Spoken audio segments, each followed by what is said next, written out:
Assalamualaikum keluarga online cerita puisi. Masih pada suka film genre aksi? Salah satu film yang recommended banget berjudul Sandokori. Film ini dirilis tahun 2005 dan banyak dipuji. Kesuksesan film yang dibintangi Vitsal ini kemudian dibuat Sandokori 2 dan sukses juga.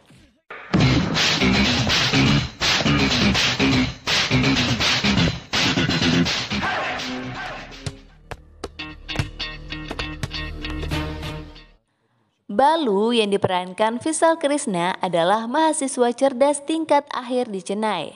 Balu berasal dari kota Madurai. Dia memiliki sahabat akrab bernama Kartik dari Chidambaram. Setelah ujian semester selesai, Kartik mengajak Balu untuk pulang ke Chidambaram terlebih dahulu. Setiba di kampung Kartik, Balu terpesona melihat kecantikan seorang gadis bernama Hema yang diperankan Meera Jasmine. Ternyata Hema adalah adik Kartik. Hihihi, Mimin jadi inget kenangan beberapa tahun lalu saat ditaksir sama temannya kakaknya Mimin nih. Balu disambut baik oleh keluarga Kartik. Mengingat Balu sudah akrab dengan ibu Kartik karena sering berbicara lewat telepon. Sosok Hema merupakan gadis periang, tomboy dan keras kepala. Tapi di mata Balu, Hema seperti bidadari, apalagi gayanya selalu bikin gemes, imut sekali. Dari hari ke hari, Balu dan Hema menjadi lebih sering mengenal karakter masing-masing. Kartik mengajak Balu nongkrong di rumah temannya di kampung. Tiba-tiba terdengar suara teriakan histeris. Seorang wanita menangis karena suaminya dibunuh secara keji di siang bolong oleh sekelompok preman.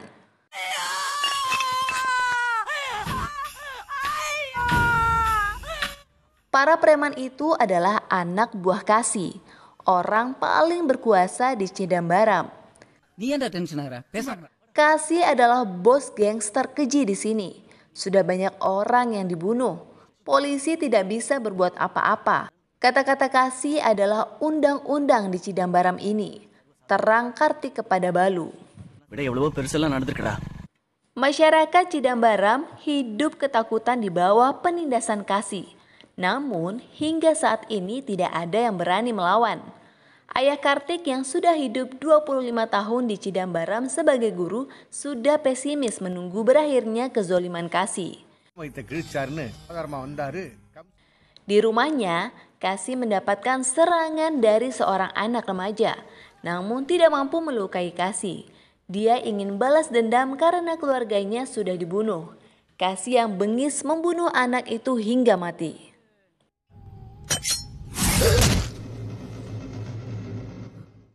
Insiden langka sempat dialami Kasi ketika berdiri di pinggir jalan. Balu yang menggunakan motor secara tidak sengaja menabrak tangan Kasi. Namun Kasi tidak marah dan membiarkan Balu pergi. Dia tidak akan begitu jika dia tidak tahu siapa saya, ucap Kasi menenangkan anak buahnya. Malam harinya, Balu akan pergi dari rumah Kartik setelah 5 hari di sana. Sudah saatnya dia kembali ke kampung halaman di Madurai. Namun, di stasiun, anak buah Kasi membuat kekacauan. Toko-toko dibakar dan dihancurkan. Kartik kemudian mengajak Balu kembali ke rumahnya, sebab sudah tidak ada bus yang beroperasi. Setelah sampai di rumah, Balu bertemu lagi dengan Hema yang kegeeran. Rupanya, benih-benih cinta bukan hanya tumbuh di hati Balu, tapi juga di Hema. Kamu pergi tanpa memberitahu saya, makanya kamu kembali lagi, ujar Hema GR. Kini, Balu dan Hema sudah tidak sungkan lagi menunjukkan rasa cinta yang dimiliki. Tapi Balu harus pergi lagi, pulang ke kampung halamannya. Dalam perjalanan ke Madurai, Balu melihat ada orang yang ingin melakukan pembunuhan. Dialah Kasi, tapi Balu tidak mengenal wajah penguasa kota Chidambaram itu. Pria yang ingin dibunuh Kasi naik ke bus yang digunakan Balu. Tentu saja Balu menghentikan langkah Kasi. Dia mengajak pria yang sedang marah itu untuk membicarakan masalah dengan cara yang baik-baik. Kasih kaget ada yang berani menghentikannya. Dia semakin marah. Balu juga ingin ditebas. Spontan saja, Balu mendorong pria yang tidak dikenali itu hingga terpental keluar bus. Tenaga Balu benar-benar luar biasa. Seorang penumpang meminta Balu untuk segera kabur karena orang yang dibuat terpental itu adalah Kasih. Bukannya takut, emosi Balu justru semakin membara mengetahui pria itu adalah penindas. Balu langsung turun dari bus dan menghajar habis-habisan Kasih di depan orang banyak. Entah siapa sebenarnya pemuda yang bernama Balu ini, urat takutnya seperti tidak ada. Penguasa kota Cidambaram dibuat tak berkutik. Balu benar-benar mempermalukan Kasih. Orang yang paling ditakuti satu kota itu dipukul dan ditendang tanpa bisa melawan.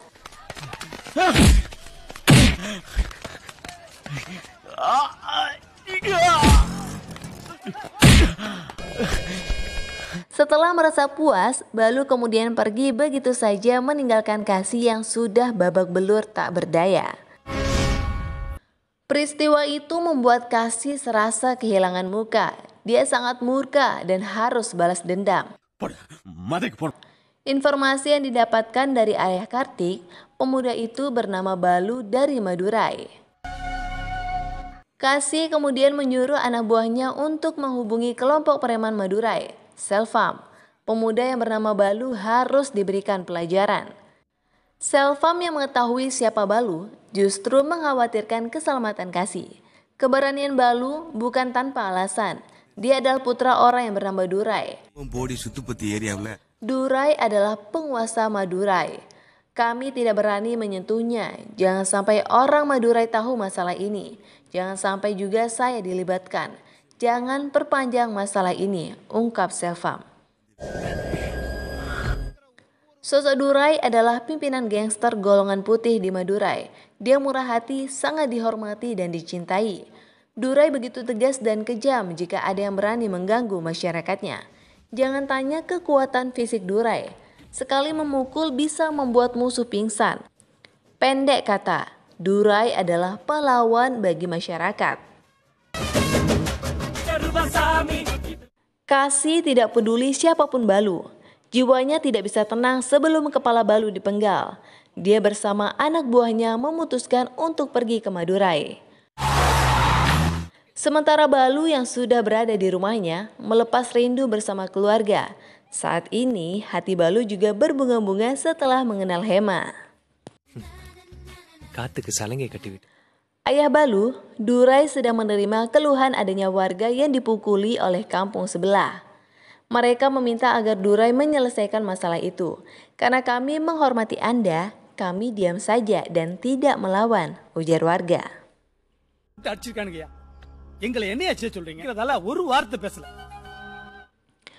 Durai kemudian mengutus orang-orangnya untuk membawa orang yang telah melakukan pemukulan itu. Balu juga ingin ikut, namun dilarang. Sebab jika ayahnya tahu, pasti sangat marah. Pergi belajar, makan dan tidur saja sana. Kita tidak pergi ke pesta, tapi mau berkelahi. Akan banyak darah di sana. Nanti kamu bisa pingsan. Pergi belajar sana, kata beberapa orang anak buah ayahnya. Balu tetap memaksa dan ikut pergi. Setelah sampai di kampung sebelah, tokoh masyarakat setempat meminta maaf. Mereka berjanji akan menyerahkan langsung pelaku pemukulan. Ternyata anak buah Durai dijebak. Dalam perjalanan kembali, mereka diserang dalam kegelapan. Karena kondisi tidak memungkinkan untuk melawan, kabur adalah opsi terbaik saat itu. Persoalannya, mobil yang dinaiki Balu tidak bisa hidup. Sopirnya berhasil kabur dengan ikut mobil lainnya. Sementara Balu tertinggal di dalam mobil. Anak buah Durai yang menyadari Balu tertinggal langsung putar arah kembali ke tempat tadi. Jangan sampai anak pimpinan mereka terluka, bisa berbahaya. Balu yang hanya seorang diri melawan dan menghajar puluhan musuhnya dengan gagah berani. Anak buah Durai yang kembali terkejut melihat Balu mengalahkan begitu banyak musuh sendirian. Kini justru musuh yang lari terbirit-birit.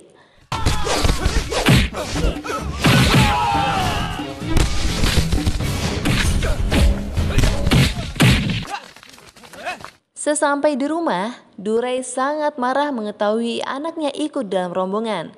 Dia memarahi Balu yang terlibat kekerasan. Anaknya jauh-jauh disekolahkan agar bisa membuat perubahan untuk masyarakat, bukan justru melanjutkan cara kekerasan yang sudah turun-temurun di Madurai. Namun belakangan, Durai diceritakan oleh anak buahnya tentang kehebatan Balu saat bertarung. Durai tersenyum mendengarnya. Sementara Kasih sudah sampai di Madurai. Dia mendatangi salah satu gangster kenalannya untuk meminta bantuan. Namun setelah mengetahui jika harus berurusan dengan Durai, pria itu juga ketakutan seperti Selvam. Kasih diminta segera pergi. Kesal, Kasih menusuk orang itu hingga mati. Kasih akhirnya terpaksa harus turun tangan sendiri membunuh Balu. Dalam sebuah kesempatan, Balu akan diserang, tapi gagal karena adanya kereta api yang melintas.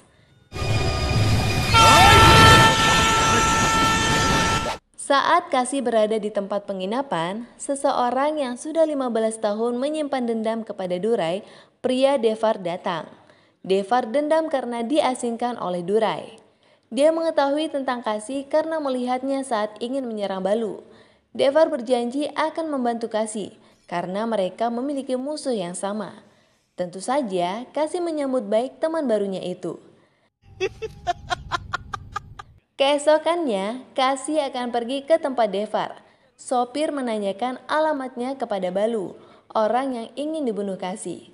Balu yang tidak tahu di dalam mobil ada Kasih mau membantu menuntun mereka. Kasih kemudian melihat Balu. Dia menyuruh anak buahnya untuk langsung menabrak Balu. Tapi anak buahnya tidak cukup nyali. Itu adalah wilayah kekuasaan Durai. Jika Balu mati, mereka juga mati. Setelah momentum dirasa cukup tepat, Balu akan ditabrak. Tapi mereka malah menabrak kambing warga yang membuat banyak penduduk keluar berhamburan dengan membawa senjata.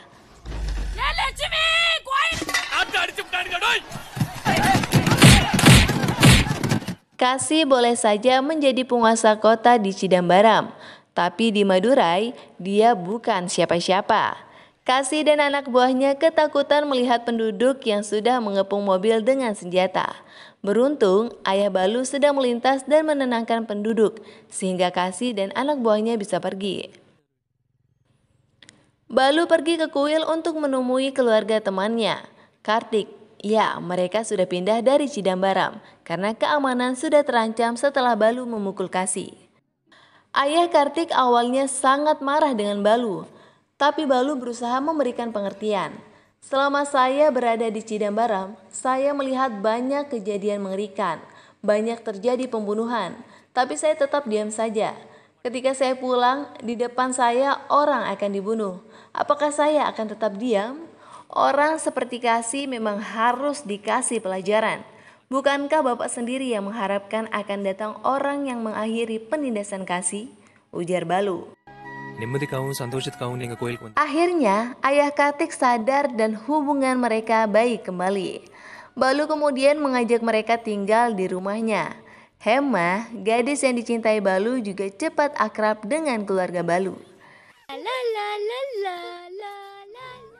Di Madurai, perkelahian antar kampung atau kelompok sering terjadi. Durai berusaha mendamaikan mereka. Namun, ada kelompok pimpinan Pandi yang berani menentang Durai karena tidak mau diatur. Mereka bahkan mulai tidak menghormati Durai. Melihat itu, Durai meminta agar Balu disuruh pergi menjauh. Setelah Balu tidak ada, Durai yang sejak tadi diam langsung menendang Pandi. Perkelahian pun terjadi dan tentu saja dimenangkan kelompok Durai. Kasih yang sejak tadi mengintai memiliki kesempatan untuk membunuh Balu. Tapi tentu saja tidak mudah. Dengan kekuatan yang dimiliki, Balu berhasil bertahan. Setelah anak buahnya datang membantu, Kasih kabur.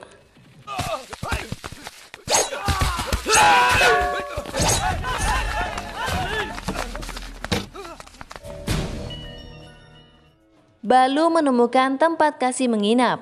Dia datang sendirian mencari Kasih.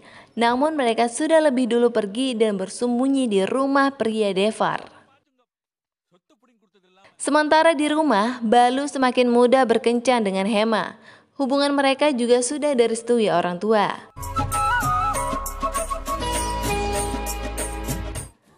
Malam harinya, ketika keluarga Durai mengadakan sebuah perayaan bersama masyarakat, Devar dan Kasih bekerja sama untuk membunuh Balu.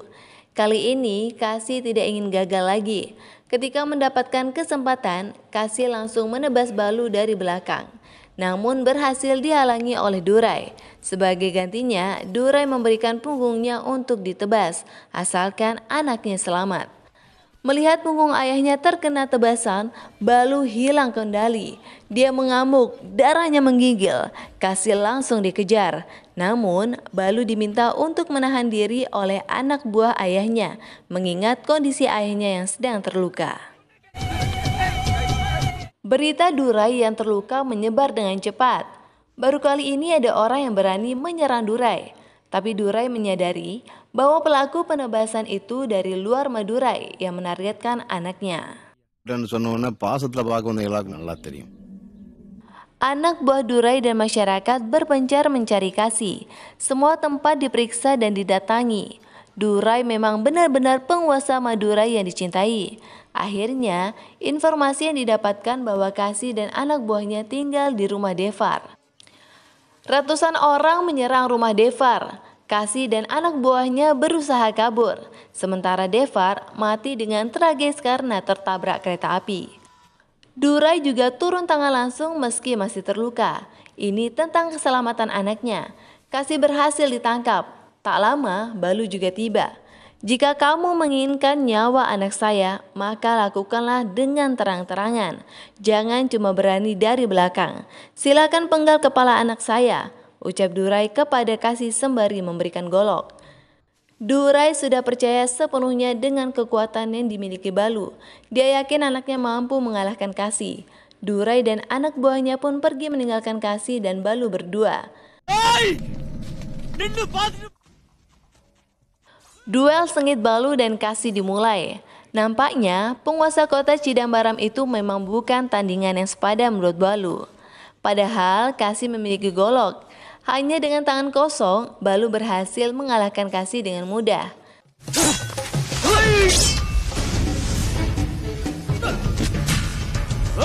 Kasih dipukul dan ditendang berkali-kali hingga terluka parah. Dengan sesumbar, Balu juga berkali-kali memberikan Kasih golok untuk melawan.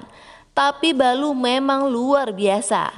Kasih kini sudah tidak berdaya. Tenaganya telah terkuras habis.